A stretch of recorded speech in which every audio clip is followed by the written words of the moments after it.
বিপদ দিয়ে আপনাকে অ্যালার্ম করা হয় আল্লাহর পক্ষ থেকে। আপনি চলতে পথে হোঁচট খান, আল্লাহ আপনাকে অ্যালার্ম দেন, ফিরে আসো। চলছেন বিপথে, আল্লাহ পাক অ্যালার্ম দেন, ফিরে আসো। আল্লাহ পাকের পক্ষ থেকে কিন্তু এগুলো আসে। আল্লাহ পাক আদম এবং হাওয়া আলাইহিস সালাম এবং আদম সন্তান সবাইকেই সৃষ্টি করেছেন। উদ্দেশ্য হচ্ছে আল্লাহ পাক আমাদেরকে জান্নাত দিতে চান। আল্লাহ পাক চান যে আমরা যেন জান্নাতে যাই। যদি আমরা জান্নাতে যেতে না পারি পরকালে, একটা কারণে যেতে পারবো না, অনলি একটা কারণ, সেটা হলো আমাদের নিজের দোষে। একটা কারণ, যারা জাহান্নামে যাবে মানুষ এবং জিনদের মধ্যে, নিঃসন্দেহে মহাবিশ্বে তারা ছাড়া জাহান্নামে যাওয়ার উপযুক্ত কেউ ছিল না। ও জাহান্নামে যাওয়ার উপযুক্ত ছিল বলেই আল্লাহ পাক তাকে জাহান্নামে পাঠাবেন। আর যারাই জান্নাতে যাবে প্রত্যেকেই শুধু আমলের বদৌলতে যাবে না, বরং আল্লাহ পাকের রহমতেই যাবে। কেউই তার আমল দিয়ে জান্নাতে যেতে পারবে না। নবী সাল্লাল্লাহু আলাইহি ওয়াসাল্লাম এমন ভাষ্য বলছেন, ইল্লা আনা, আমিও না, ইল্লা বিরহমাতিল্লাহ, আমিও নয়, তবে আল্লাহ পাকের দয়া আমাকে ঘিরে ধরবে, আল্লাহ পাকের রহমত যাদের উপরে বর্ষিত হবে তারাই জান্নাতে যাবে ইনশাআল্লাহ। কে আমল দিয়ে যেতে পারবে।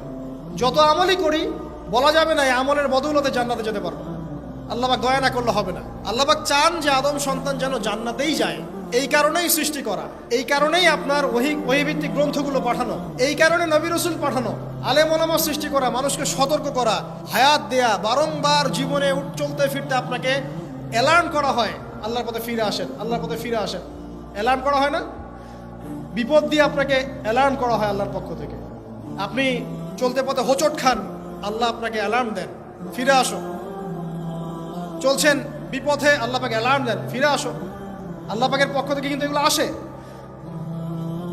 অদ্ভুত একটা হাদিস বললাম, অদ্ভুত বলতে বলছি অ্যামেজিং হাদিস, যে একজন সাহাবী বলছেন, সালমান রাদিয়াল্লাহু আনহু, তিনি বলছেন যে যখন মুমিনের উপর বিপদ আপদ বালা মুসিবত আসে, তখন মুমিনের এই বিপদ আপদ বালা মুসিবত রোগ শোকের বদৌলতে আল্লাহ পাক তার গুনাহগুলোকে মাফ করে দেন এবং তার মর্যাদাকে বাড়িয়ে দেন, এবং সে আল্লাহর দিকে ফিরে আসার অনুশোচনা করার সুযোগ পায়।